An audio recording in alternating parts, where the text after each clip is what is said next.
The podcast you're about to hear involves true stories, which may contain graphic content that is not suitable for children. Listener's discretion is advised. This is Esoteric Oddities.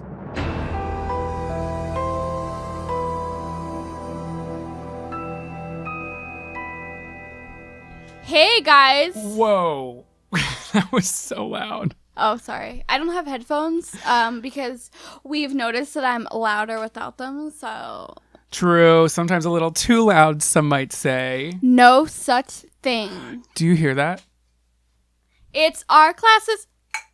Hey, they didn't ching like I thought they would. Well, let's do Okay, let's do it again. Okay.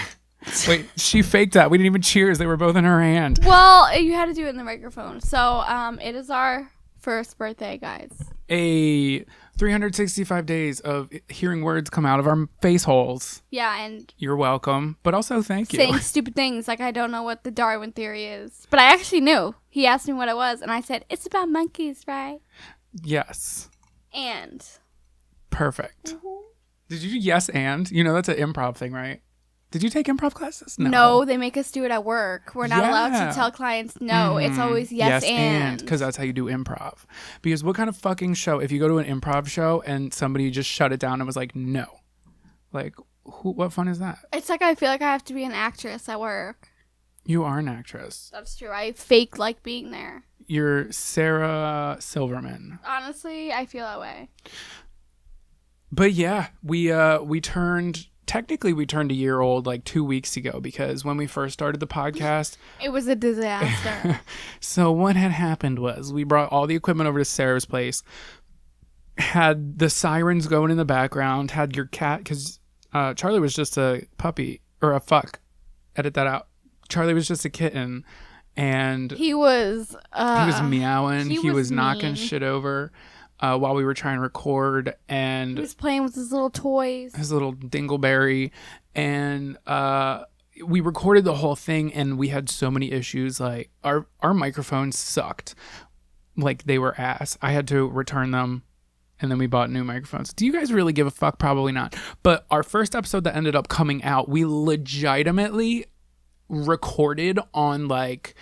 Help me explain what it is. It's like a Tupperware. It was literally like a one of those plastic bins. It's like a plastic bin drawer that we were literally like sitting on the floor and we had access to a table. Wait, no, didn't we do it at my desk? Yes, but we didn't put that episode out. The first time at your house, we recorded on that plastic thing. I remember. That was the first episode that came out. Wowzers. Wow. Haven't come that long a of year a way. ago. If you guys ever hear this sound, it's us and our chairs and our asses clapping. And all that fun stuff. Yeah, because I made these. Well, Sarah and I put these IKEA chairs together when I moved, and fun story, the screws have fallen out of them. Oh my god, really? Yeah, a couple of them. That's why they're so damn squeaky. Love that. It took me and my girlfriend 3 hours to put a TV stand together. Was it from IKEA? No, it was from Walmart. It was Mainstays, so I'm guessing it's Walmart. It's cute though. Cute. That's all that matters. You put in the work, you get that cute. Wait, you got a new? Oh, is it downstairs? Yeah. Cute. And I got this gray chair, and it's literally the same color as my walls. Love that. Put a throw on it. That's what I'm doing. Throw a throw on it. Put a decorative pillow. What color are you thinking? Blue. Do you want to see it? Yeah, you guys, this is going to be the best 1 year fucking episode we could put together. We're going to talk about redoing her living room, and we're just going to describe the textures to you. So first, her walls is like a sad, dreary sky gray, and it's an eggshell. It's eggshell. It's a cross between eggshell and a matte. It absorbs a lot of light. It doesn't reflect too much. Sarah, you don't have to show me. We can look at it later. Oh, I was really showing him. Wow, okay. She really was. Is it waffle print? That's all the last question I have. No, it's... Oh, that's cute. Yeah. It kind of looks like a Turkish bath towel. Oh. It's weird because I seem to have just told you I wanted a blue Turkish bath towel. We're not doing that, okay? No, it's no. We're not Who doing copies? it. We're not doing it. I'm just saying I just think it's interesting. He actually never told me he wanted one. I'm very I told original. Kiko. That's what it was. I told Kiko. Oh, shit. Really? Did she suggest you fucking get that? No. Oh, I was going to call her out right here publicly. Just kidding. Love you, Kiko. No, Kiko did not suggest. I was on Amazon and I was like, oh, this is cute. It's Cute. 50 by 60 and it's only $21.99. That shit's going to fall the frick apart. That's fine. So what was your favorite topic that we covered thus far on Esoteric Oddities? You already know. Wait, can I guess it? Yeah. I'm going to guess yours. You're going to guess mine. Okay. I think I've told you what mine is. Yours... Is yours the conspiracy theories? Sure is. I love that. You sure did. I dove into that. Yours is... I think it's... oh my God, I don't think I know. Because I feel like there's been so many times where you're like, oh my God, this is my favorite one. Literally me every time we start. Okay, honestly, how many episodes do we have? Like fucking 50? This a lot is to choose 48, from. I believe. That's a lot to choose from. Is it 48 or is it 49? I don't remember. It's hot down here. Okay, I feel the pressure and I'm sweating. Okay, do you just want me to tell Yeah. you? It was also the conspiracy theory. I had a feeling that Yeah. I fucking knew it because the first thing that popped into my head was, it's Britney, bitch. That was my conscious going to your... That was my Folie A Deux. Going to my Folie A Deux. Folie A, don't talk to me. Don't talk to me because I'm better than you. It's really hot down here. I'm taking my clothes off. Okay, take it off. Do you have a bra on? No? Who do you think I am? Okay, guys, this is... So the first year of Esoteric was fun, but the second year, we're just going to get naked and describe what we're doing to each other. It'll be like a 1920s like radio porno. Did they do those back then? Okay, disclaimer. Me and Jonathan have been friends for, I think, 7 years now, and I've never seen him naked. But Okay. he's seen me naked. Sarah, I can't believe you've gotten like that blacked out because there definitely... Do you not know me? When we lived together... Why are we even talking about this? But that's a lie. You were just so drunk. We were both just so drunk we don't remember. Why are we? And probably both of our moms are shaking their heads listening to this. Moms, My love mom you keeps both. saying, "Gotta listen to the podcast," and I'm like, "Please don't," because I say a stop. lot. I say a lot of things. We about love my a good girlfriend. Colleen. That's okay. Ooh, she's not ready for that. Oh shit, you guys. But thank you for listening because we wouldn't be here without you. Actually, sure wouldn't. we wouldn't be here without our moms that You you're keep talking me shit on. going. I'm just kidding. I'm not talking shit. I know you love your mom, but really, thank you guys for listening and for taking the time to drop reviews. If you want to head on over to apple.com. Oh, I forgot you can't listen. I was spiking the levels. Oh yeah, sorry, huh? No, so something fucked up happened. What do you listen to podcasts on? Do you listen to it on Apple or the iTunes app on your phone? No, I only listen to certain ones, so I listen to whatever platform they have. So I listen to usually Spotify. Mostly, I listen to mostly iTunes. But the majority of podcasts that I listen to are not on Spotify. But when I listen to them on iTunes or the fucking podcast app, whatever you want to call it, if I am like in a Wi-Fi area, please let me know if somebody else has this issue. If I'm in an area that has like shitty Wi-Fi, it won't play, and then it'll say the episode is not available. And then when I keep trying to click it, it'll be like episode not available, and it's fucking annoying. iTunes, get your shit together. Remember they couldn't rate us for like a long time. Yeah, we had issues when people couldn't rate us. There goes that crispy chair again. Sarah Crispin. Okay, I'm so hot. I'm literally taking my clothes off. All right, the clothes are on the floor. It is a poly cotton blend. Wow. She is now wearing a brassiere with a Burberry pattern on it. I can see her nipple piercing through the left side. And a little bit of armpit hair. Love that. Love your hair, girls. Love it, braid it. But what I was going to say is my fucking phone, for some reason, I go onto my iTunes or my Apple Podcast or what have you, and everything is gone. Every single thing that I follow, everything I had saved is gone. And I'm like, iTunes, please get your shit together. or Apple Podcast, whatever the frick you want to call yourself. But it's so irking, like, but also sometimes the episodes don't come out on Spotify right away. Anyway, does anybody really give a fuck? This is what you guys have been waiting 365 days to hear. So cheers to me. Cheers to that. That was me clinking my glass to my own damn self. Because I can't reach Sarah. There's a lot of equipment in the way. There she blows. I just sound like I was smoking out of a bong. Ooh, you really did. Yeah, that was really carbonated. It's champagne. It's all up in my nozzle. It's sham. Oh, also, okay. My second favorite topic that I covered, for some fucking reason, when I did it, I didn't think it was going to be my favorite, but it was Oh Mama Nelson. Because every time I start, remember the cannibal, the Thanksgiving cannibal? Oh, yeah. And you did oh no, that was a different episode. But Oh Mama Nelson, she killed her husband, I'm pretty sure, and put him in her she had like a Thanksgiving dinner by herself. And she was eating by herself. Yeah, and you kept going, oh mama. I did. Yes. What is wrong with me? Am I like not here when I record? No, it's after a long day, but I think that's why the people love us. Yeah, because at this point I'm just like, anything's on the table. Anything's on the table. Including myself. Wink. I could tell a funny story. Oh my God. I wish you would at some point. It's only taking you 365 days, you stale Sally. Oh, okay. I guess I'm stale now. Anyway, so one time I was out with my friends in my hometown, and I don't know if I told this before on here, but let's give it a go. Is this when you shit on the sign? What sign? On the side of the road? Oh, no. But thanks okay. for telling everyone that. Okay. No, it's fine. I'll take it out. So what's the story? Everybody shits. Anyway, so I was at... Not everybody shits on the sign on the side of the road. Listen, I had Four Loko, and I had to go really bad, and it was a really long road trip. I am not ashamed. Four Loko, gotta Except go. I had to leave my pants there, and I felt like someone like thought I was like murdered or something, because there was this like... Your DNA was all over it. Shit all over the pants. So I was at the bar with my friends. We were the only one in the bar. So, you know, me being me, I got up on the counter. Everyone was... I feel like because I'm a Leo, I, like, really love attention. I'd say. I just, like, really like to be the center of attention. Uh-huh. But anyway, so, you know, I'm doing my thing. I'm up there, I'm dancing. And then all of a sudden, I feel this, like hard force on my face. I got smacked in the face with the ceiling fan, okay? I still have a mark. That was like 2 years ago. That really hurt. Was that 2 years ago? It went around twice before I could like figure out what was going on. No, you probably got hit by two propeller things. Oh, that's true. I don't think it went like.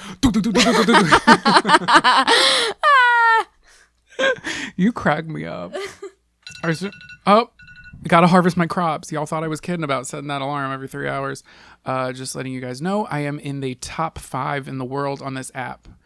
Are you serious? Yeah, I'm dead ass. Hold on, I need to just spin the wheel and see what I get. You just told me dead ass. Hold on. Pringle Master Flex, what it is. Can I spin it? I already spun it. I'm sorry. Call me in 3 hours and I'll let you do it. All right, so our topic today is Folie A Deux. It's actually pretty crazy. So Folie A Deux it's like a shared psychosis where it's like a shared mental break where one person kind of has a psychotic episode and the other person then actually has a psychotic episode because of the other person. Which I think is really, I don't know, I feel like I could see that happening. Kind of like when you hang out with someone a lot, you could kind of like... Yeah. It's like something with their thoughts, you know? Yeah, like you and I do it a lot. We'll like say the same shit at the same time. Right, or like I'll text you about something, you're like, oh my God, I was just going to text you about that. Yeah. Sometimes I'll literally be pulling up a text message to you and your bubbles will just start when I pull it up and we haven't talked like all day. Right. Weird. But yeah, because my cousin Mark and I, like, I remember when we were kids, our periods were so synced up. I swear for God, call it Titanic, that we were so synced. And like, he would wake up in the morning and I would like wake up at the same time. Yes. Like, and we wouldn't be like making noises, but like the same second we would be like, oh, we're up and awake, because our brains were so like connected and shit. It's weird. And with my cousin Julie, like we were playing catchphrase. You ever play catchphrase where you like explain the word to another person? And you have to guess it. She picked it up. We had already been spending like a week together. She picked it up and she didn't even open her mouth. It's actually a YouTube video from 2010. Oh, shit. It's somewhere on the interwebs. She picked it up. She didn't even say anything. And I said the word was psyched. Of all words for it to be, it was psyched. And she was like, how the fuck did you know that? I'm magic. Isn't that crazy? Yeah. Like of all words, she didn't give me any indication that it was psyched. She just said like, and I was like, psyched. Ew. Because I freaking knew. So anyway, Folie A Deux, it is shared. It's usually between two people. Oftentimes it's like lovers, or I think that's where the term first came from, was a couple in France. And it can also be between like a mother and a daughter, or like a father and a son. But there's also Folie à Trois, which is with 3 people, Folie à Quatre, which is with 4 people, and then I think they stop at 4, and then it's just like Folie à whatever.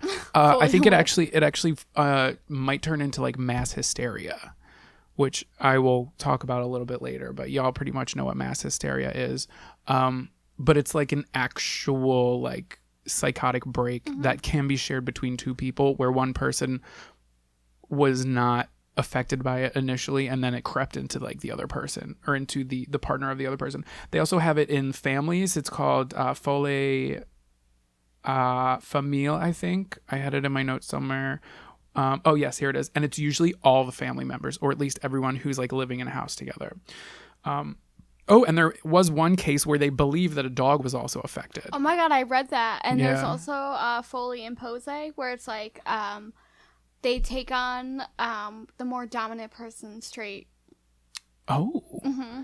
The brain is weird. I guess they mean like kind of like imposter. Okay, wait, I have a little note here that sounds scientifical. Note me, bitch. So in the most recent update of the Diagnostic and Statistical Manual of Mental Disorders, 5th edition, that is DSM-5, don't know what that is, but shared psychotic disorder was removed as a separate disease entity and was included in the section of other specified schizophrenia spectrum and other psychotic disorders. In the updated version, the entity exists only as delusional symptoms of a partner or individual with a delusional disorder. So that's, I guess, what they're calling it now, technically. To me, that sounds like the same fucking shit. Right. You know, they gotta update. So these delusions do not occur often, but when they do, it's usually between a close couple, a mother and daughter, or twins. Fucking funny, because Twins! a bitch in season 2, episode 15 of The Sweet Life of Zach and Cody, titled The Sweet Smell of Excess. Do you remember this episode? They get into, I think it was Arwen's not photo booth, his phone booth. Yes. And they go to a parallel universe where Paris Hilton is the president, still voting for Paris in 2020. Oh, I didn't know Paris Hilton. Yeah, it was like on the radio. Oh, okay. And basically Esteban was Estebanita. Yes, he and- was such a good girl. Yeah, and I saw him when I lived in Chicago, fun fact. In like Where? in an acting class. And Maddie, what was it? Maddie was smart, and then London was no Maddie was dumb. London was smart. Yeah, that's what it was. And then they Literally a parallel universe. yeah, so then they came back from the parallel universe, and Carrie, that's the mom's name, right? Carrie. Yeah. She was like, yeah, you guys, I literally just watched the episode because I saw it was mentioned somewhere, and I had no idea that that's what they had called it. But she said it. She said, yeah, it happens. She was like, it happened. She said it in the show. She was like, it happens often between twins. It's called Folie à Deux. Oh, shit. Yeah. Don't know who goes first because I don't remember who went first last time.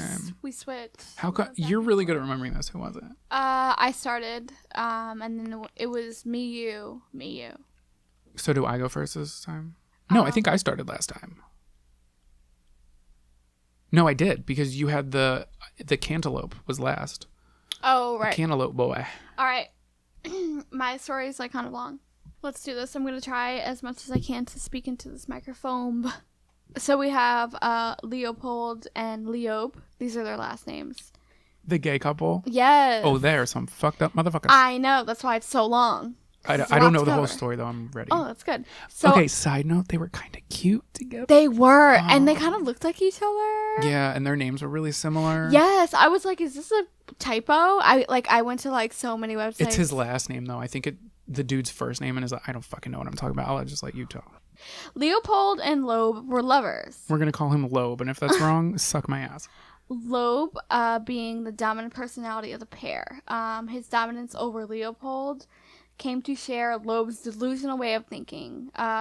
It has led to what is known as Folie Impose, which is what we talked about before, in which the dominant person's delusions are taken on by his submissive partner. So Leopold was a genius with an IQ higher than that of Einstein, which is... So he was the submissive one? Yeah, Loeb was the dominant personality. Yeah, which is weird because you would think He was the smarter one, right? and He could have just been book smart, and the other one was just like psychotic. That's true. So Leopold was a genius. He had a higher IQ than Einstein. He was an academic prodigy, and he was an all-around unpleasant person. Oh, And also ew. an outsider who thought that he was superior to others. Oh, go He home. believed that his inherent qualities exempted him from the social rules of everyone else. Okay, so already borderline sociopath? But it's weird because Loeb was the dominant one. I know. May I ask Yes. what year we're looking at here? I remember seeing a picture of them, and I want to say the 20s? 1923. Okay. So Loeb was also... Do we have an age? I know they were younger. If you don't, that's fine. I think they're 23. Okay. I think it gets into it lower. This is just like a background of them. Yeah. so Hit me people with the know. background, baby. Jonathan always tells me to build the story. Build the story. Build it brick by brick. Brick by boring brick. That's a great song by Paramore. Yes. Google. So Loeb was also a brilliant scholar and the youngest person of his time to get a degree at the University of Michigan. Whatever Leopold lacked in attractiveness, grace, and popularity, he found in his love, Loeb. They had a secret relationship because, being gay was frowned upon. The pair became obsessed with reading detective fiction and true crime, and they embarked on their own journey of a crime spree together under Loeb's instructions. Were they just really bored? I mean, probably. Okay. I get bored too, but like, fuck, a good crossword puzzle. Like something. Sudoku. A game. Fucking skip some rocks. What was that I thing? love movies. They didn't have movies back then. A Well, they Jack in did, the but Box? I'm so no. sorry. When you hit the hoop with the stick, Do not recall. hoop stick, Hoop stick. the big stick. hopscotch. So, one day, Leopold was in a bad mood.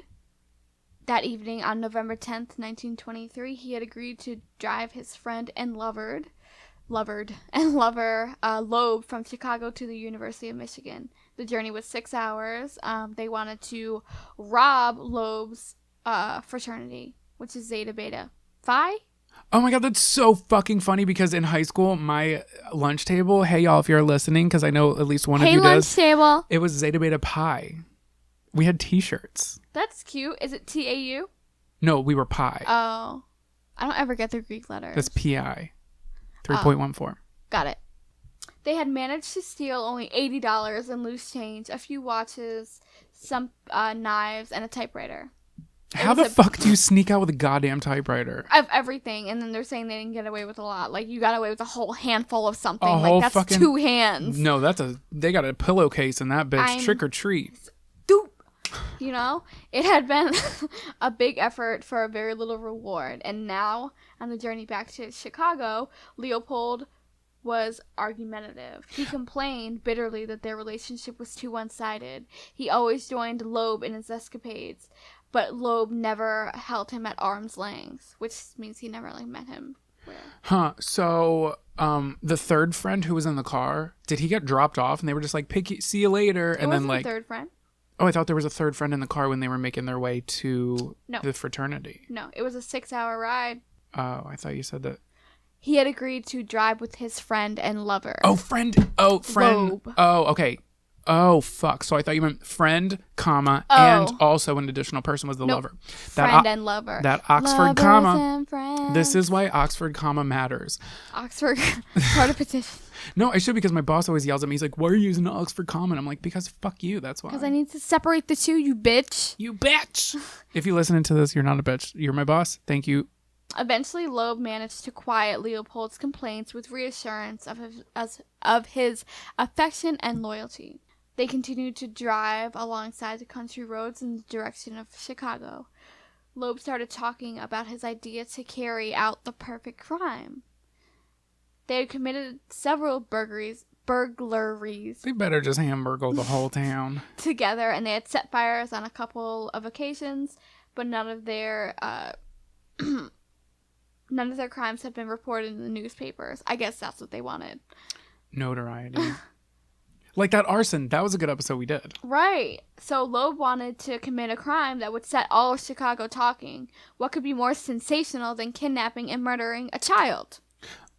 Winning a spelling bee. Right. Going to the great fucking World Fair. So then they thought if they demand ransom from parents, they'll get money. And it would be a difficult and complex task to obtain the ransom without being caught. So to kidnap a child would be an act of daring. They knew that. But Loeb said that he would never know unless they accomplished it.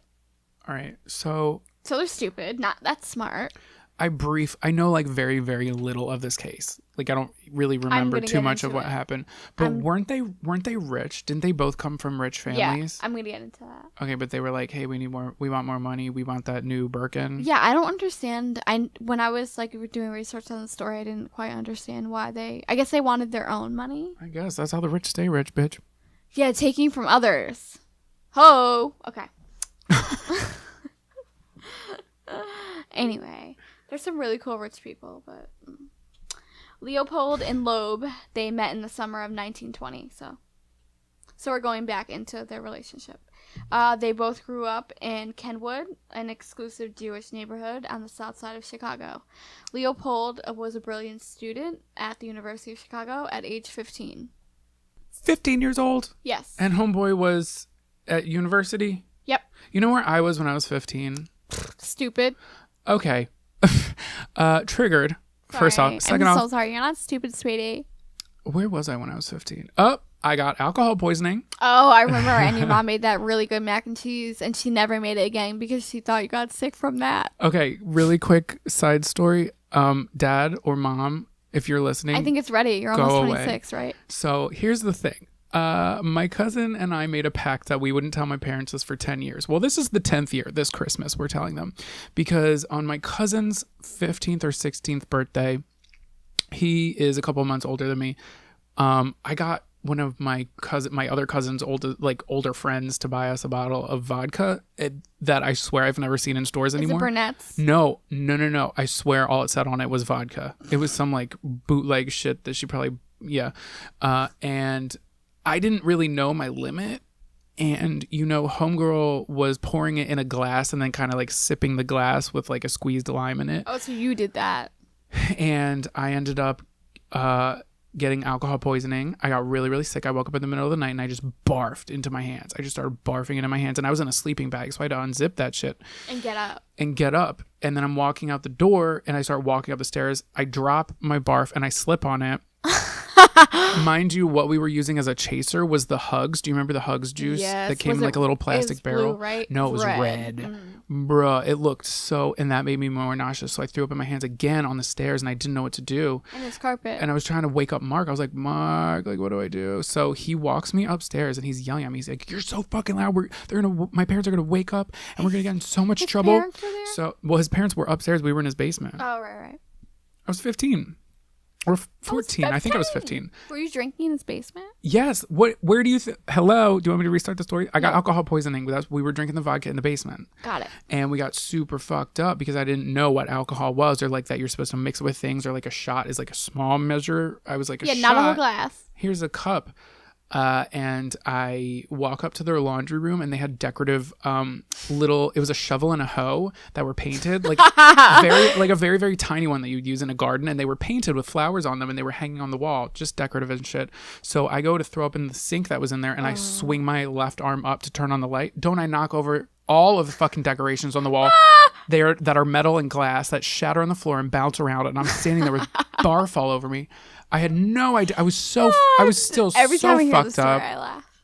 So then the next morning, I'm trying to clean things up. His parents didn't know. And he was like cleaning up and he was kind of pissed at me. We were walking up and down the stairs, up and down, up and down, up and down. And I was just like, Mark, can we like police it down? Like I really, really, really don't feel good. I didn't know that I was hungover at the time. I just knew that I probably drank too much. And in retrospect, should have had my stomach pumped legitimately, because then my dad comes to pick me up. It's snowing on the ground. I was just about to get my driver's permit. So my dad, and I live down the street from my cousin. Like, wanna drive? Yeah, my dad was just like, it was his new work car. Yeah. And he was like, hey, Jonathan, sport, do you want to drive? Like, you can just drive home. We'll take it slow. It would be good for you to get experience driving in the snow before you get your permit. So then by the time it snows next year and you'll have your license, you'll be like, oh, I've done this before. Little did I know that Did you drive? Oh, baby. No, I didn't. I told him, I was like, no, I don't feel too good. I think because my mom had just made a mac and cheese recipe the night before that was bomb. It was so good. It was a new recipe she was trying out, and it had like a lot of heavy cream in it. And I'm like a little lactose sensitive, but I'm not lactose intolerant. So he's driving, and something my dad always accidentally does to this day is put on the child lock because it's like a switch that he flips. God, right. Child lock was on. Couldn't open the window. Couldn't open the door while we're driving. And I start screaming. I cover my mouth and I'm like hitting his shoulder. And he like flips the switch real quick. I swing open the door and I just vomit all over the snow. And it's red and it smells like straight up vodka. Yikes. And my dad was like, were you drinking last night? Like, what is going on? And I was like, no, I haven't felt good since mom made the mac and cheese. So my mom never made the mac and cheese again, and it was so good. Look, karma. Caramel's a bitch, and it's been 10 years, so I think I'm going to tell him this year. I'm dying about just picturing you knocking over all that shit. Oh, yeah, I swung that. It was like, it had to be 3 a.m. I feel like I've seen you do something similar, and that's probably why it's like so clear in my mind. Yeah, you have. You've seen me fall down a flight of stairs head first. Oh my God, that was so great. I flew down a whole flight of stairs. And landed literally on a stomach. On the street. Like literally like halfway out the door. Because it was an apartment where like you open the door and there's stairs that go straight up. Anyway, let's talk about murder. I'm sorry. So he earned distinction as... Who was this? Leopold? I'm sorry. I totally just sidetracked us Yes. for like 20 minutes. He earned a distinction as a journalist. He published 2 papers in the Auk. It was a leading... It says orthological journal in the United States. Clearly, we're not the ones to fucking read that. I'm saying. His family was wealthy and well-connected. His father was a businessman. He inherited a shipping company, and he made a second fortune in aluminum can and paper box manufacturing. Ooh, is that he get it? In 1924, Leopold was 19. He was studying law at the University of Chicago. That blows my mind. Right? Everyone expected that his career would be honorable. I feel like this is one of those cases where he's just like too smart for his own good. Yeah, right? And he just doesn't know when to stop. So Loeb is 18, also coming from a wealthy family. His father was the vice president of Sears. Oh, I love you sweaters. Well, it's a Sears Roebuck company. Oh. So they had an estimated fortune of $10 million, which, back then was a lot of money. How much is that today, I wonder? You don't got to do it, but I know that's a lot. Oh, right. Probably a lot. The third son in the family of 4 boys, Loeb had, he had an early education. He graduated from University High School at the age of 14. No big deal. That's like when you enter high school. 14 is like froshy age. Right. His experience as a student at the university was not happy. Loeb's classmates were older than him, obviously. And he only earned mediocre grades. So at the end of his sophomore year, he transferred to the University of Michigan, where he remained a okay student, and he spent more time playing cards and reading dime novels than sitting in class. He became an alcoholic during his years at Ann Arbor. He managed to graduate from Michigan, and in 1924, he was back in Chicago taking graduate courses in history at the university. I could do the math, but how old was he by the time he graduated high school or college? I think 24. Oh, okay. No, wait. Well, that's the normal age to graduate. Wait. So probably... So he was 18 when he graduated college.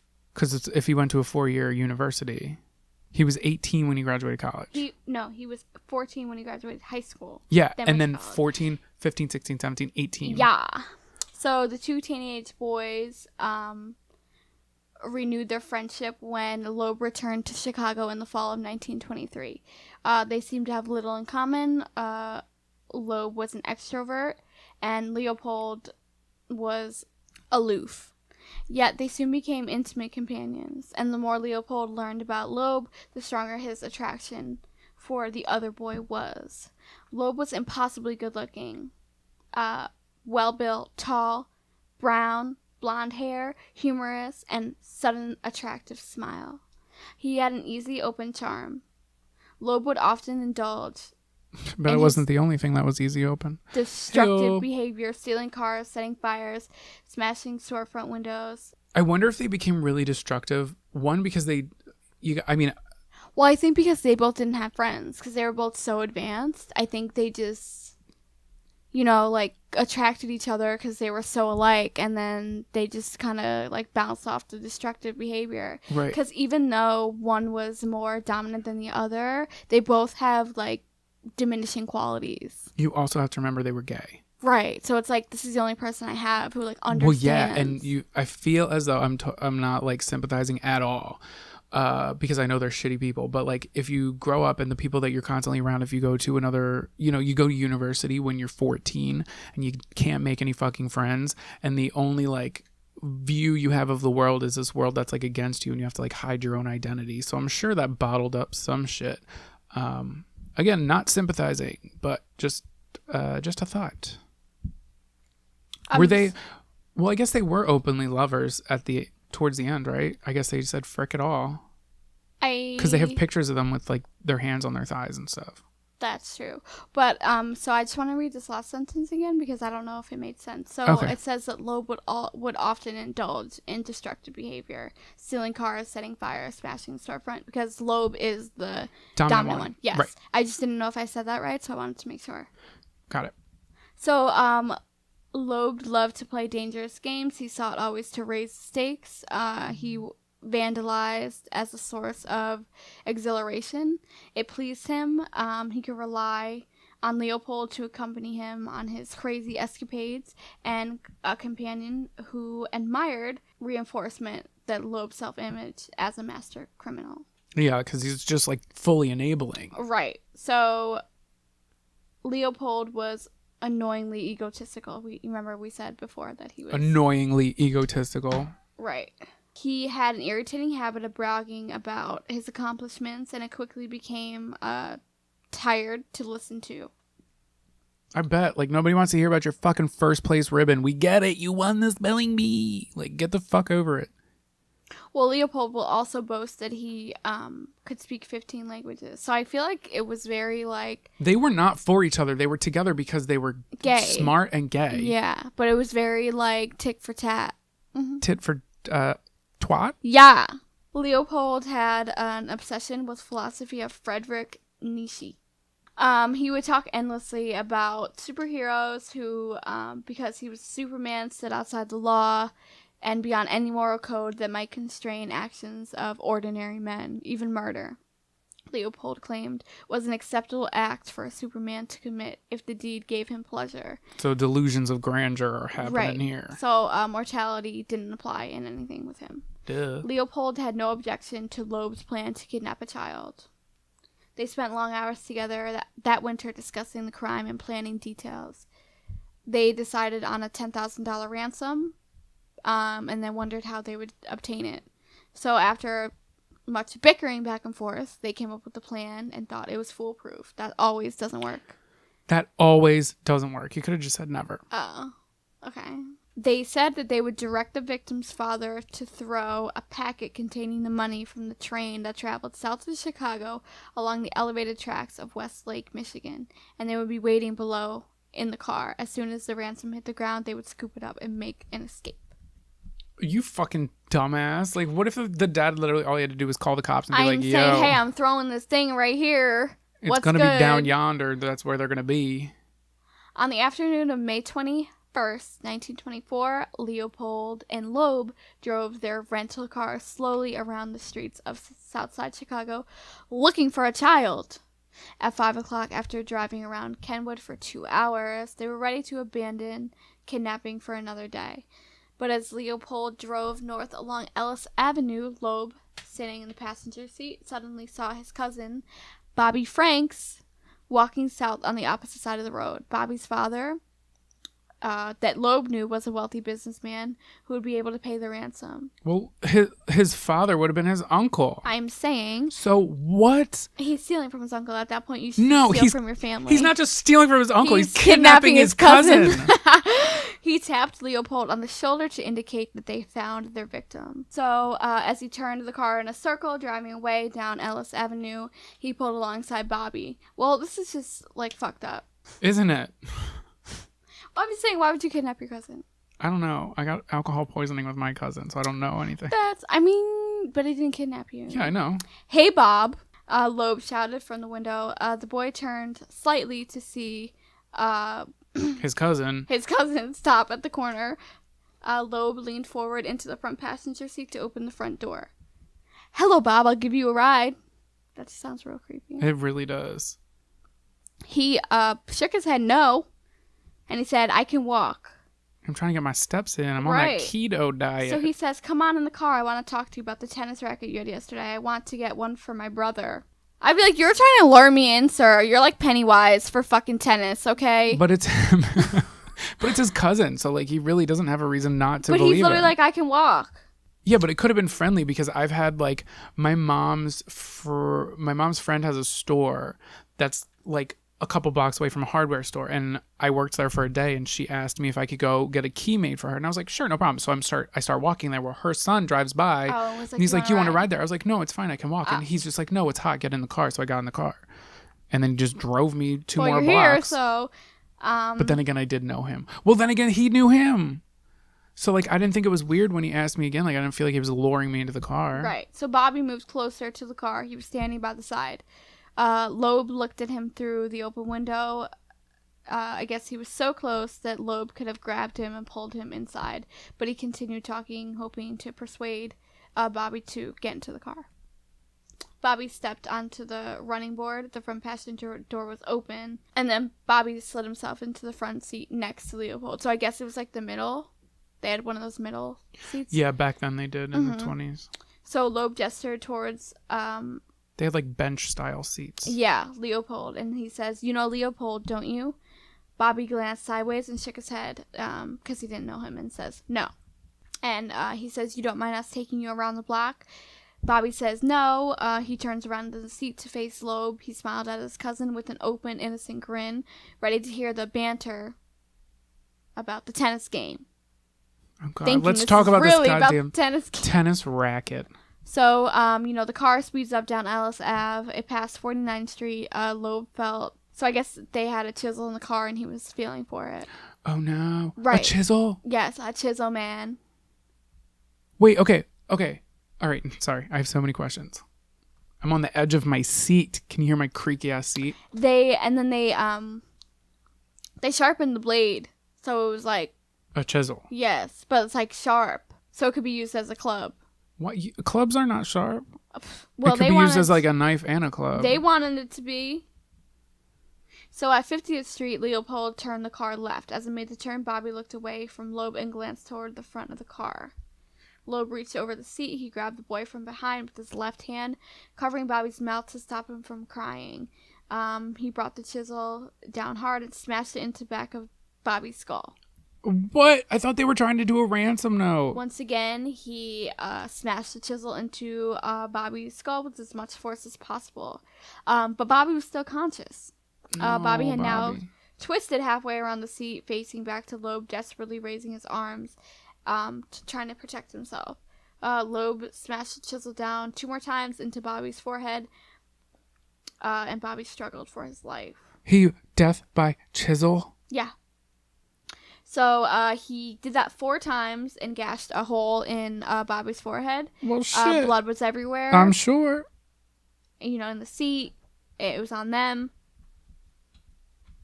Loeb thought Bobby was still conscious, but he thought like shouldn't have those 4 blows knocked him out. Well, you seem to be book smart.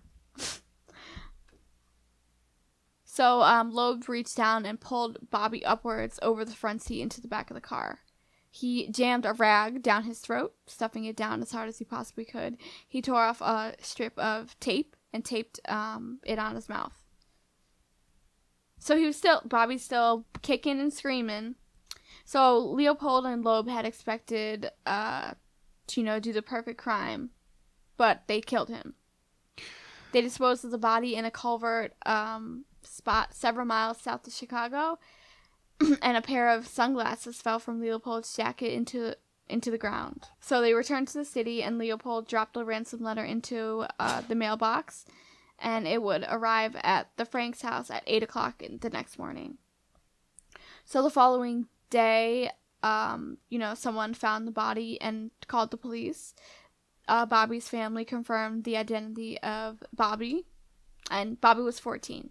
Oh no, he should have been alcohol poisoned in his basement with his cousin, not get murdered by him. By a fucking chisel axe. I think it's just a chisel, but fuck. Why was that the go-to weapon? I have no idea. But the police found Leopold's glasses. What a dum-dum. And they were able to determine that the suspects were Leopold and Loeb. How do you not notice your glasses are gone? I'm saying it's fucking glasses. So 10 days after the murder, on May 31st, the boys confessed and told the attorneys how they killed Bobby. So Robert Crowe, which is the attorney that found the glasses and traced it back to Leopold, basically was saying that it would be the most complete case ever represented in a jury. Well, yeah, because hook, line, and sinker. The fucking eyeglasses are there. And then the defendants would obviously get persecuted. Prosecuted? Sure. Prosecuted. Prostituted. Yeah. Sink, line, and hooker. They confessed and they showed the police the evidence, the typewriter used for the ransom letter. Check. But the trial... I wonder if it was the typewriter they fucking stole, bro. It was. What? Sorry. Oh, maybe. Maybe, because, well, then how would they trace it back to them?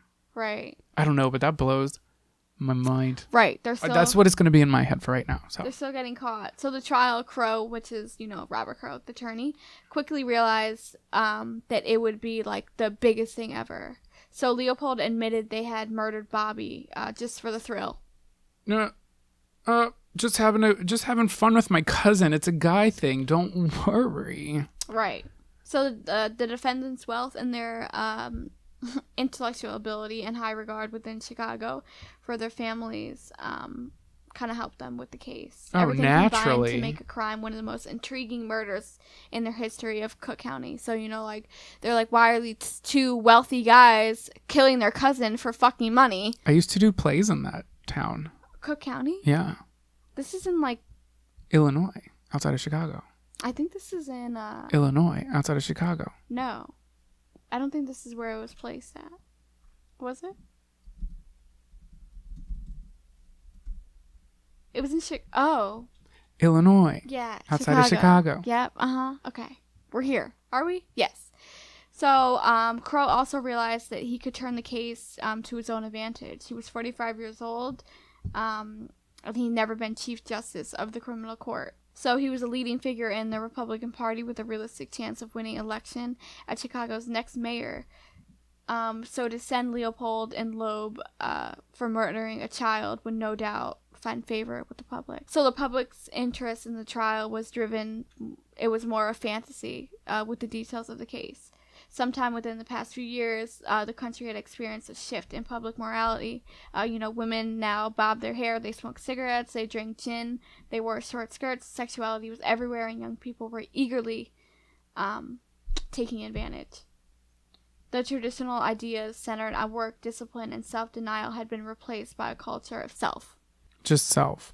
Well, yeah, because people just wanted, it's basically like self-indulgence. Like, they wanted to go out and drink. They wanted to dress scandalous. They wanted to be gay. Not on my watch. Today in the car, Sarah looked at me and said, I can't believe I'm gay. He laughed for like 5,000 minutes. I really did. Cracked the fuck up. CTFU.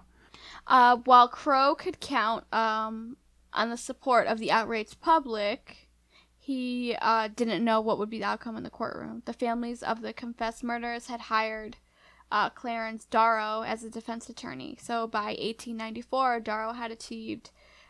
Sorry, I had a burp and it wasn't coming out. It's okay.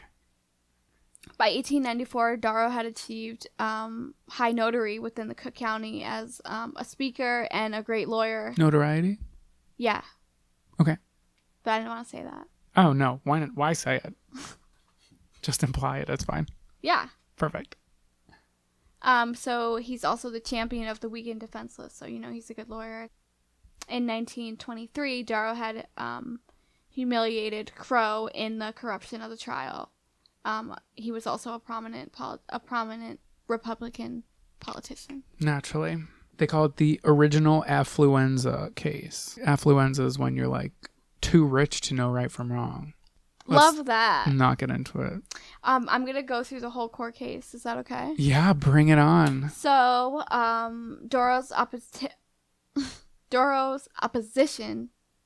to capital punishment found a great resource and inspiration in the new scientific disciplines of the early 20th century. So they say science and evolution teach us that a man is an animal a little higher than the other orders of animals, that he is governed by the same natural laws that govern the rest of the universe. He wrote in a magazine called Everyman in 1950. He saw confirmation of these views in the field of dynamic psychiatry, which stated that sexuality and unconscious impulses denied human actions were freely chosen and rationally arranged. Chosen. What did I say? Chosen. Oh. It's okay, baby. Individuals acted less on basis of free will and more as a consequence of childhood experience that made their expressions in adult life. Right. So, because I feel like they're saying because they had such a hard childhood, which they're or rich. because they had such a rich childhood. Oh, right. Hard. They basically said it was hard. Consequence of childhood. Like, as if they had any type of consequence at all. Darrow reasoned that any individual could be responsible for his or her own actions if they were predetermined. Which they had been planning. Forever, because they were literally crazy. So mental illness was closely correlated with physical symptoms that were a consequence of glandar action. Crime, Darrow believed, was a medical problem. So he's basically saying because they were mentally ill. The courts, guided by psychiatry, should abandon punishment as futile, and its place should determine... Futile. It better just be a futon. Should determine the proper course of medical treatment for the prisoner. I'm literally looking at the pictures of this case while you're telling it, and it's crazy. I'm looking at the ransom note right now. So the murder rate in Chicago was higher than ever, yet Darrow would do away with the punishment. Crime, Crow believed, would decline only through the more rigorous application of law. Criminals were fully responsible for their actions and should be treated as such. These guys were 18 and 19 years old. Loeb, who was the controlling one, was 18. Oh. So on July 21st, 1924, opening day of court, Judge John... Wow. My ear just popped for the first time in 3 days. Welcome. Whoa. Welcome. Her ear has been popped for like... Or no, not popped. It's been blocked for like 3 days. And you burped because of the champagne. Thank you. Happy birthday. Happy birthday.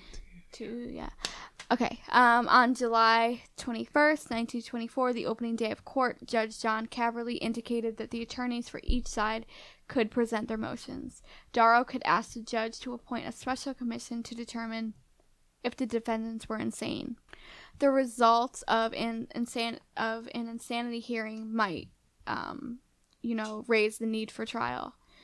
But if the commission decided... Well, if they pleaded insane, then that would be like... They would be pleading insanity and probably going for manslaughter, not murder. Right.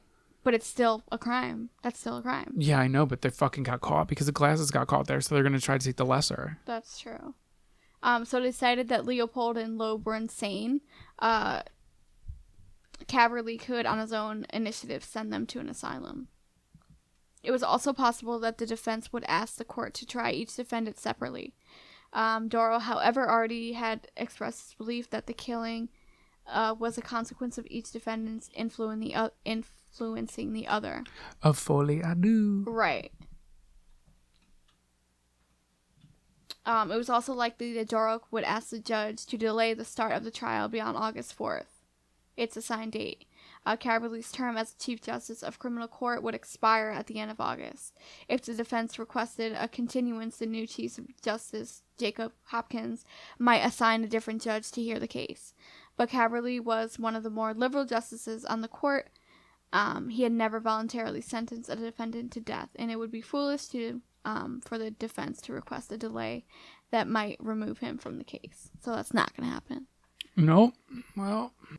So Darrow chose none of those options. 9 years earlier, in an otherwise like case, Darrow had pleaded Russell Pethick guilty of murder of a 27-year-old housewife and her infant son, but had asked the court to lessen the punishment on the account of the defendant's mental illness. He would attempt the same strategy in the defense of Leopold and Loeb. His clients were guilty of murdering Bobby Franks, he told the judge. Nevertheless, he wished that the judge considered the 3 factors in determining their punishment: age, guilty plea, and their mental condition.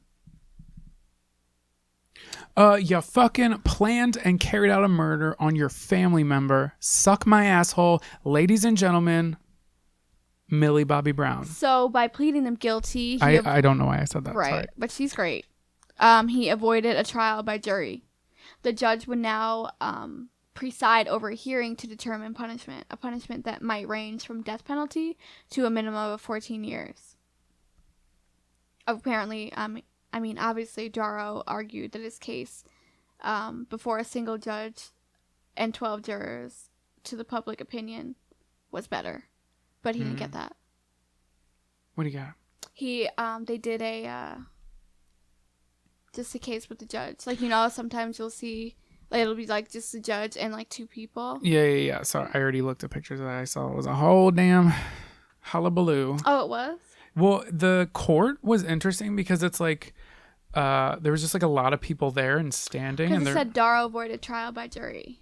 But maybe it changes. No, I don't know if there's a jury there, but there's, like, a lot of people. Oh, yeah, because, they have the people, like, what are the people that sit? The juror. That's the jury. No, the people that sit behind. Yeah. I don't know. You know how it'll be, like, the 2 defendants, and then it'll be, like, people behind them? Oh, yeah, like yeah. That's what I think it was. But maybe they didn't have courts like that back then. I don't know. It just seems like a whole But lot. he didn't have a trial by jury. Okay. Which is what he wanted. Yeah, because then the jury would be like, no, cut these crackpots off the streets. So he no longer had to argue insanity to save them both. He now only needed to persuade the judge that they were mentally ill, a medical condition that equaled or compared to insanity. So during July and August 1924, psychiatrists presented their evidence. So William Alson White, he's the president of the American Psychiatric Association, told the court that both Leopold and Loeb had experienced trauma at an early age at the hands of their richness. Bitch, affluenza my asshole. I'm saying. So they said that Loeb had grown up under, disciplinary raiment. So because of that, in order to escape punishment, he had no other resource but to lie. So in White's account, he had been set on a path of, criminalism. He considered himself the master criminal mind of the century, which is weird. Controlling a large band of criminals who he directed. Even at times, he thought of himself as being so sick as to be confined to a bed, but brilliant and capable of mind control. Folie A Deux. Right.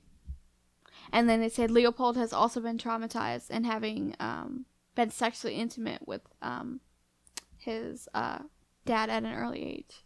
Weird. I wonder if that's true. Me too, but maybe. Who knows?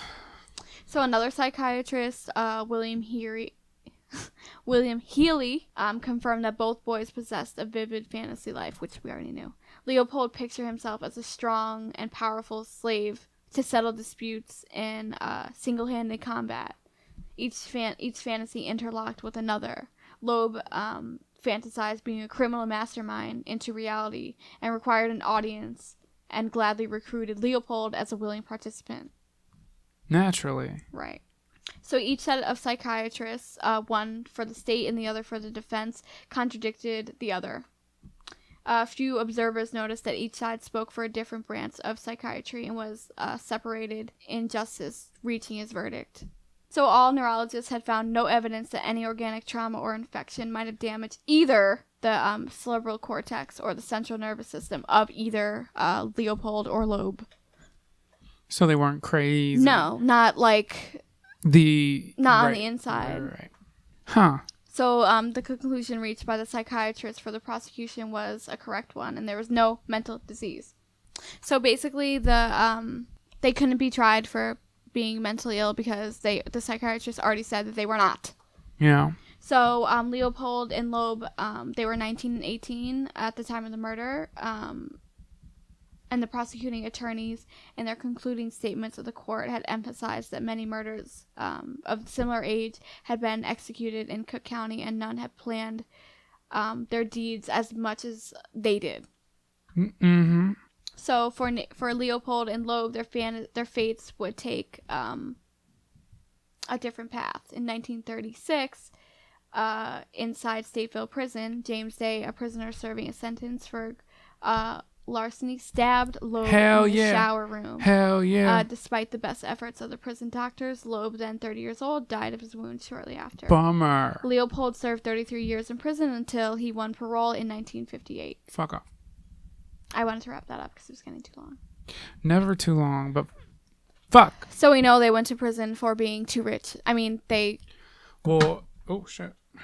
I think what they're getting at is that the mastermind behind it, the submissive guy Leopold, was like open to it, and then he used his like I'm gonna literally like, manipulate mind, you into also fucking this person up, and now we're gonna kill this boy, my cousin, Loeb's cousin. Yeah. And we're not gonna go to jail because what's that? Well, he did go to jail. Loeb, oh no, I'm saying before they said it, they're like, oh, nothing's happened to us. Because we're invincible. Right. But I feel like that kind of is a mental illness. Like, or maybe it's just really, really, what's the word I'm looking for? Fucking stupid. Stupid and psychotic. Just what's that? Superficial. Yeah. Like, you have to be really full of yourself to think that you could pull this off without. Like a sociopath. Basically. Sociopathical. Don't think that's a word, but I get what you're saying. Yeah, that's fricked. I just can't believe that they killed their cousin. Well, it was the one dude's cousin, but frick, me neither. Yeah, so in the articles, they're calling it the case of affluenza and the case of Folie A Deux. It wasn't the first one, but like... one of them. Yeah. I think if you look into things, when the way people are manipulated, people will call it Folie A Deux. Oh, right. But it's like not always that. It might not be. I don't know, because there's no like... You know, when you're diagnosed with like an illness, maybe not a mental illness, but like, let's say, God forbid, cancer. Like, they're saying, hey, we see cancer. It's here. I'm diagnosing you with cancer. But when it comes to something like this, it's just like, hey, we're like really running you through tests. We're not seeing anything. But we're diagnosing you with this, which is, if you think about it, like, I hate that I'm using it and I'm comparing it, but like cancer is a thing that like you can see and we know what it is, and we know that but when it comes to a mental illness that you can't exactly categorize, it's like we're taking whatever's going on in between your ears, whatever's going on in that noggin of yours, we're going to take and we're going to put it into terms that other people can understand. Right. So it might be a little bit of this, a little bit of that, but mostly this. So we're going to say, okay, so this is a case of X, Y, and Z versus like ABC. Do you know what I mean? So like if you say, okay, this is Folie A Deux, so it's just like, okay, so this is... So people is like, okay, I know what this is. This is that. It's like putting a title on it. Yeah, like a label, which is like, you know, you label certain people, but that's how you understand things. Yeah. So with this, it's like nothing you can visually particularly see. But yeah, like if there's a form of manipulation between two people who are just like a ticking time bomb together, who are just like built for fucking self-destruction, destroying each other, and you just kind of, you know, you can't, it's hard to tell, because even in my case, when they labeled it Folie A Deux, it's just like, that's all we can do, right? Though mine is very different than yours, but like, yeah, like that's why you got to argue and quote persuade a judge and like go through psychological tests and have these like psychiatrists testify and be like, oh, this person is like psychotic and like they're going through a state of psychosis and they can't stand trial because of So people can understand this, that, and the other thing. Yeah, because so people can understand it and they can just be like, oh, they're psychotic, even though it might not be true. Right. But it's still a title. It's still a label. That was long-winded. That was a lot of info. Thank you. Was that it? That's all. That's all the crazy wrapped case. Up the case. All right. So I guess that means it's me next. So this is a case of Folie A Famille. This one is pretty nuts. So this happened recently. This was in 2016. Oh shit, that was kind of recent. That was 2 years ago compared to yours, which was the 20s. So in 2016, 51-year-old Mark Tromp, not Trump, Tromp, Tromp, his 53-year-old wife, Jacoba Tromp, and their 3 adult children, 29-year-old Rihanna, 25-year-old Mitchell, and 22-year-old Ella, lived in a massive house on the family's farm in Sylvan, Australia. So they lived in a farmhouse on a farm, but it was like borderline mansion. So it was like a nice farmhouse. It wasn't like a little... Right, one of them little guys. A little old farmhouse. Ooh, I'm going to go feed the chickens in the coop. Wanna come join me? I'm going to feel my cow's udders. Okay. So all family members were required to work on the family farm between 6 to 7 days a week. That's pretty much every fucking day. Yikes. So aside from the farm, Mark and Jacoba ran a landscaping business, and they did pretty well for themselves. It was a big freaking house. And I think mostly what they farmed was like berries and shit. Oh. So on Monday, August 29th, 2016, that's coming up, but 2018, the family of 5 climbed into 22-year-old Ella's SUV, embarking on one of the strangest, most fucked up family road trips I have ever heard of. Let's go. So they fled their farm in what is now known as one of the most bizarre cases in Australia. So it's not exactly clear how the police were notified. Some sources say that their other family members reported the 5 missing when they wouldn't respond from calls or texts. But the police arrived on the farm that day, and what they found created more questions than it answered. So outside, the horses and other animals had been left without food or water. And inside the home, each family member had left their cell phones, passports, and credit cards behind. So this led police to believe that, they were going like a off-the-grid, cash-only family road trip. Which is not that smart. Mm-hmm. And it's also not that usual in 2016. So right. About 20 miles into their drive, 25-year-old Mitchell revealed to his family that he had his cell phone. So everybody else left their cell phones. Mitchell. So he had his cell phone. His parents forced him to throw it out the window. You can get me a new one? So they were convinced that someone was tracking them. So they made him throw his phone out the window. Is this like the... That sounds a little bit...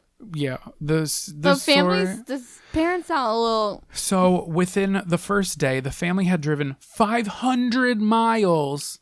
Love that. Within 24 hours north of Sylvan, where they lived, to Bathurst. So the following day, which was Tuesday, August 30th, Mitchell left the family at approximately 7 a.m. So the rest of the family headed together in this SUV to the Genolian Caves, where sisters Ella and Rihanna then left the family. And guess what they did? Oh, God, what? They stole a car. Oh. So now mom and dad are together. Mitchell left. Nobody knows where he is. And he doesn't have a cell phone anymore because they told him to throw it out the window. None of them have cell phones. None of them have credit cards. None of them have passports.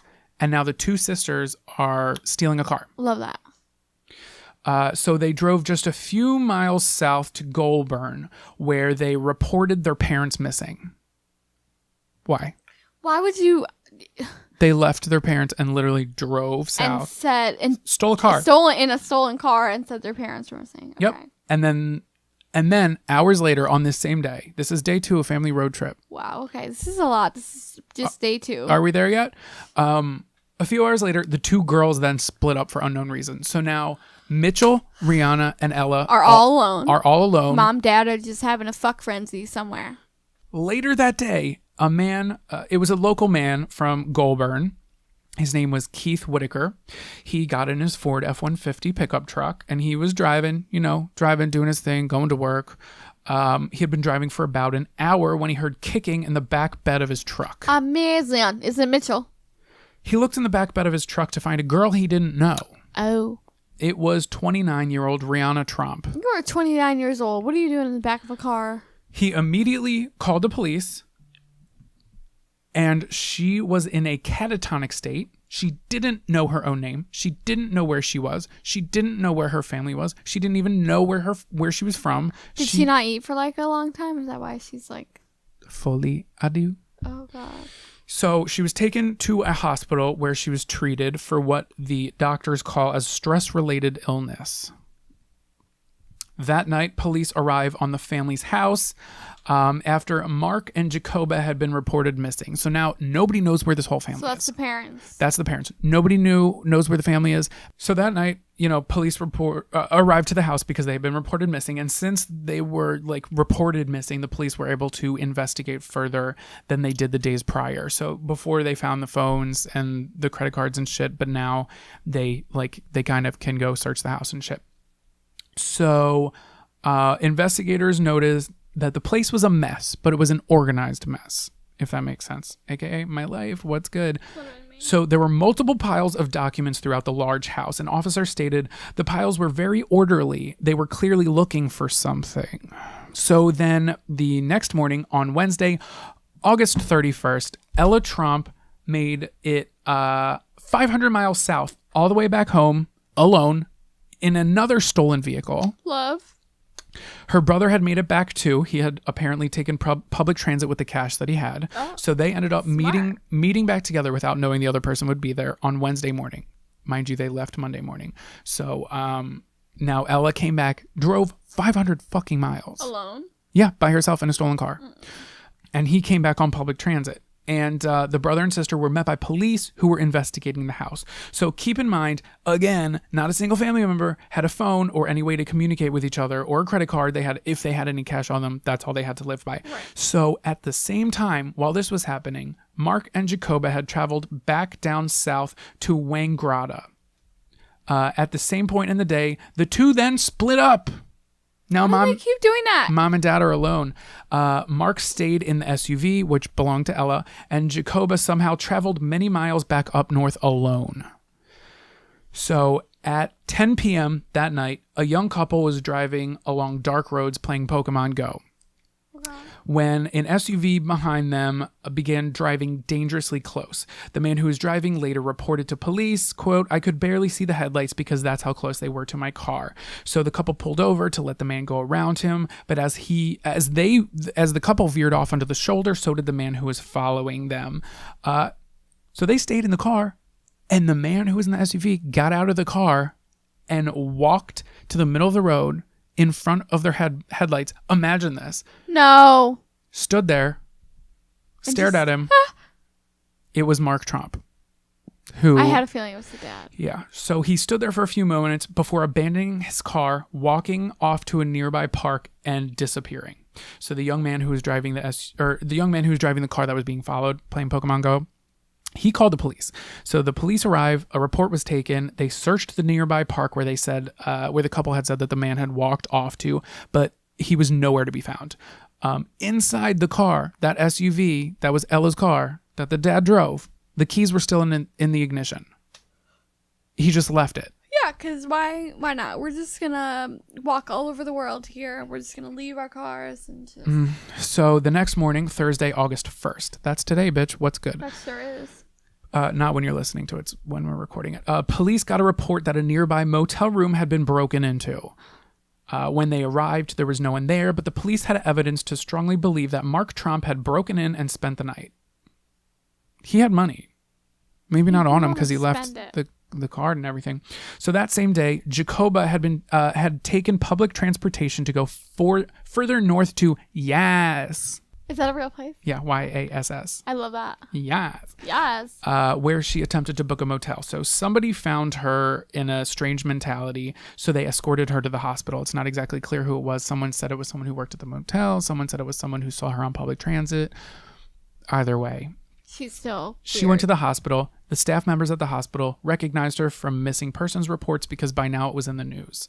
Right. Because the kids were home and they were like, what the frick is going on? So the next day, Friday, August 2nd, Jacoba was transferred to the Goulburn Hospital because they found Rihanna. They were like, they're putting the families together. They're like, okay, we found this girl who didn't know who she was, catatonic state, a couple miles be the mom. away. Wow, that's really Here's crazy. the mom. Well, they had they, I guess, somehow found the last names because they somehow found it. She didn't have ID. Right. None of them. Well, they may have had ID. They didn't have their passports though. Okay, so Saturday, August 3rd, Mark Trump was found wandering the streets near the Wangaratta airport. The police were called. He remained in police custody, undergoing 5-hour-long mental health assessment. Oh, love that. He was found to be dehydrated, but in good health. He was released into the custody of his brother, who happened to be a police officer at the time. Mark's brother picked him up and drove him back home to Sylvan. So Sunday, August 4th, Mitchell and his sister Ella speak to the media on their farm. You can actually find this this interview from 2 years ago. It was fucking weird. So they thanked the police and the media for locating their father. They're like, we're just so happy he's alive. When questioned about what the fuck happened, the siblings said that even if anybody heard the whole story, it still wouldn't explain and people would not understand the madness that unraveled in their tight-knit family so suddenly and so strangely on that road trip. Monday, August 5th, Ella Trump was charged with the theft of a motor vehicle and possessing the proceeds of a crime. Rihanna Trump's charges were dismissed under the Mental Health Act. The following year, on March 6th, 2017, all charges against Ella were dropped. So upon further investigation, the family had no history of mental illness. Nowhere in the premises, nor in the family's any of the family members' bloodstreams did they find traces of blood or alcohol. The Trump family were not in debt to anybody, and their landscaping and farm businesses were successful. So nobody really knew what the fuck was going on. Right, or like why that happened. And the everyone in the family was like, we literally like don't really remember what happened. We have no idea what's going on. Yikes. So the home and the farm were tested for carbon monoxide poisoning as well as other hallucinogenic inducing gases and vapors. Their water was tested, their food was tested, and nothing was found. So the current explanation for the sudden and strange week is Folie A Deux. The seemingly closed off family had worked hard all day in solitude, pretty much. They worked on a farm, okay. and they had all fallen victim to a shared psychosis or collective delusion. Right. The reasons or details behind what could have triggered this remain unsolved, and the family remains silent. Crazy, right? So basically, they all became paranoid. All 5 members of this family. Because they were in solitude? Yeah. I think it was because they were all together. Oh, right. This is what it is like one person, and I think it started with the dad. Yeah, same. I think the dad may have like, snapped, and then with the brain connections, everybody and else fell waves, into it. Yeah. And the waves. But it was weird because it seemed like Ella Sure, the youngest daughter. got it the worst because she didn't remember anything or who she was. That was Rihanna. Okay. She was like totally catatonic. Yeah. She was in the back of someone's truck. It might have been her. Possibly. The mom like didn't know none of them knew what was going on. I think the only person may have been Mitchell, who may have not fallen fully into psychosis because he brought his phone. Yeah. And he was the first to leave. Yeah. He's probably like, this shit is weird. I'm getting out. But I added the 2 girls on Instagram and neither of them accepted me. So well, except him. He wrote a story about you bitches. Don't make me come for you. Like the. Don't do that. They're gonna fall into psychosis again if you say that you're gonna come for them. I'm sorry. Yeah. So it's crazy and it's interesting. Maybe crazy isn't the word I should use, or maybe a bitch it is. I just thought that story was nuts. Because there is no, everybody just kind of shrugs at this point. They're like, what happened? We don't know. They're like, Folie A Deux. Okay. I think a lot of people were thinking that there was something that had to do with the mob, which I'm not going to say is totally absurd because if you think about it, they left their passports home. They left their cards home, which is like the only way you can trace a person's identity by card is, I believe, through either police or the government somewhere. So if they had something to do with the mob, who knows? Who knows? Maybe they were indebted to the mob. I don't know. But what? Ride with the mob. But that is like the only logical explanation I can think of besides Folie A Deux, because then everybody went nuts. Nobody knew what was going on. They all split up. Why did they all split up? With no communication. And if you look at a map of their travels, they went 500 miles up, they went down, they went to the right, they went to the left, they went back down a little bit, they went back up, and then they traveled all the way back home. Like, what was going on? They don't know. But I wonder, like, what drove it. Like, if they were under psychosis, wouldn't they all be going in the same direction as everyone else? Obviously not. I think everybody was affected in a different way. Yeah. They were definitely paranoid. They thought people were following them. Yeah. They thought people were out for them. I just think their path of travel is so nuts. Yeah, it literally doesn't make sense. They literally went forward to go back. Mm-hmm. Or went left to go right. And then even if it was like a mob thing where that would be a logical explanation, if you're trying to be like low on the radar, why would you break into a motel then spend the night there? Technically at the scene of a crime if you're breaking in. Right. And then leave. But they wouldn't know that. They're under psychosis. Yeah, I know, but I'm just trying to look at it from like, if somebody who's listening is just like, oh no, I don't believe in Folie A Deux. I believe that the mob was out to get them. I think there's way too much unexplained shit in this, and the fact that they don't know. Well, I think that's what it is. It's so unexplained. It's like what you were saying before, like people, it's just a way for people to understand what's going on. Well, it also is like a technical medical term that they have found that people, but there's no I can't think of words to say. There's no like rhyme or reason behind like the right. It's just that you've been around the person enough to, and it's just, but it's like even the pattern is weird. That's what they thought like led into, it began with Folie A Deux, possibly the Salem witch trials. Oh. Remember the two little girls, the 9-year-old Abigail, or what was her name? I think it was Abigail. Abigail and Elizabeth. It was definitely Elizabeth. I don't know if that's right. Oh. It was like a 9 and a 10-year-old or a 9 and an 11-year-old, and they fell into some sort of psychosis, and then the whole town went into mass hysteria. Like, I really think it's very possible that, like, the brain is a powerful tool. It sure is, and I feel like people don't really use it. So, if you're learning anything from us, it's if you want to be it, think that you are, and you will become it. Literally, law of attraction. What you put out, you will get back. There you go. We turned it inspiring, bitch. Do you want to, really quick, before we read our fun facts, let's channel you and I. Okay. Our own Folie A Deux. Okay, ready? Get ready to type. We're going to type a little here. I have 8 questions. Okay. I'm going to say something and type it out without thinking too hard. Hold on. Jan here. All right, don't think too hard, but look at me because we're going to channel each other's. All right, channel me, bitch. Okay, ready? So the first thing that comes to mind, don't say it out loud, type it. Name a color. All right, ready? Name an animal. Name a shape. Name a planet. Name a tool found in a toolbox. Name a number between 1 and 10. Last 2 questions. Name a suit of cards. And then name a soda. All right. What did you write down for color? Pink. I wrote red. Close. Damn. Animal. Lion. Panda. Damn. Okay. Shape. Square. Hey. I knew that was going to be. Planet. Mars. Uranus. I knew you were going to say that. That's what first came to my head, but I couldn't type it fast enough, so I picked Mars. Oh, damn. Uranus makes me nervous, too. Tool. Hammer. A number. 7. 7. Yes. Suit. Hearts. Soda. Coke. Sprite. I had Coke in mind, and then I was like, Sprite. Okay, so we got 1, 2, 3, 4 out of 8. That's 50%. Whew. Well, do you have a fun fact?